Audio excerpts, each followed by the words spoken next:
It's time for Monday Musings with Tracy A. Willis. Today, talking about preparing for your blessing. Um, I'm hoping the Lord allows me to teach it or share it the way that He's given it to me. I find it interesting that we're in a society or an environment that often talks about get ready for your blessing, get ready for your miracle.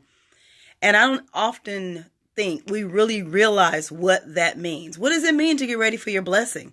What does it mean to get ready for the change? What does that mean?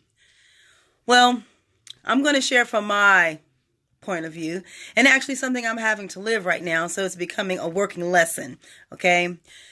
Sometimes, depends on who you're talking to, you hear people talking about what they want different in their life, what they want to be better.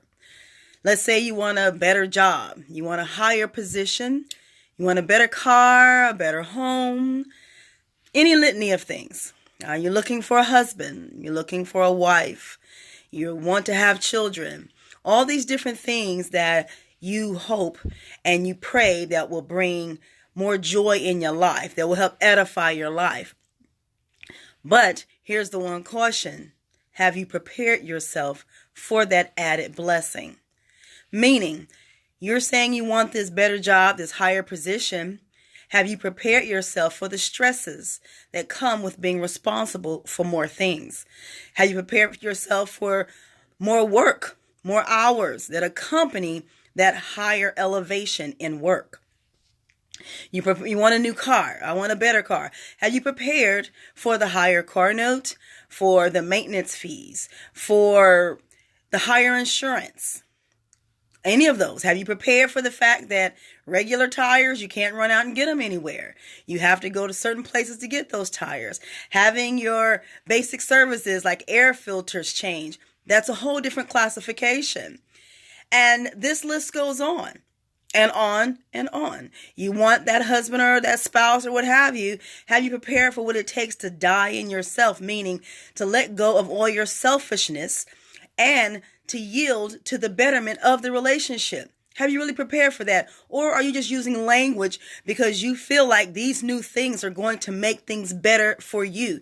You feel like if I get this, life is going to be so much different. I'll be able to, and you fill in the blank. But the thing is, before we go to God, we have to find out, Lord, what is it I need to do to prepare for that? Because when you bring it to me, I want to be a success with that. I don't want to just all of a sudden, I have the new home. And now I can't even figure out how to pay property taxes. I can't figure out how to pay maintenance because I've been living in an apartment for so long and I take for granted that these aren't things I've had to ever do, right? So when you're preparing for your blessing, no, God will provide what you need, what you're asking for, if you are following Him and obeying His ways. But in that process, you have to be sure that you are laying the path to get ready for this.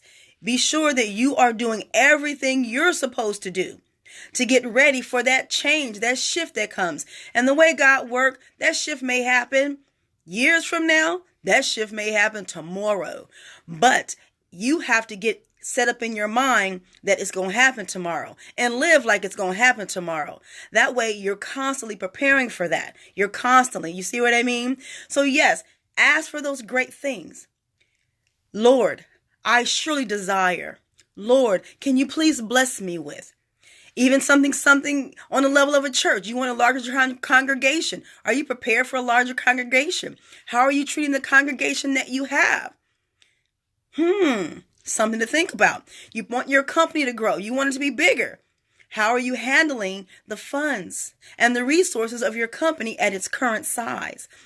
Mull these things over and be prepared for that change. Do whatever you have to do. Research. In my own private testimony, I'll make it brief. Excuse me. I'm in a situation where those who know, now I have my mom's home. And it's the first thing I thought about going through this was, I don't think I was completely prepared.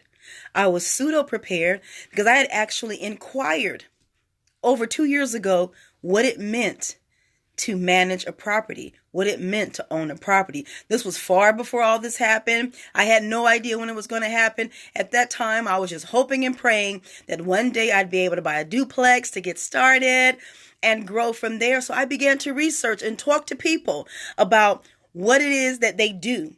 There was even a gentleman who I know who he owns numerous properties. I asked if I could be his apprentice. I'm talking almost 2 years ago, going on 2.5 years now.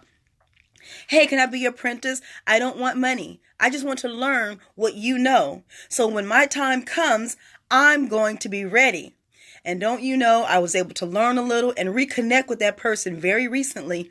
And they have offered to let me start overseeing 3 of their properties. Because my goal was, I want to know what it takes to do it right. Because I want God to be proud of me that He blessed me with something and I'm doing right by it. To whom much is given, much is required. So as you prepare for those blessings, find out all that you're supposed to find out so you can do right by God and be a faithful steward. Because the more He gives you, the more He wants to give you if you do it right. So prepare for that blessing the right way. Don't just ask. Do your homework. Be prepared. Have a good night. Thanks for tuning in. Bye-bye.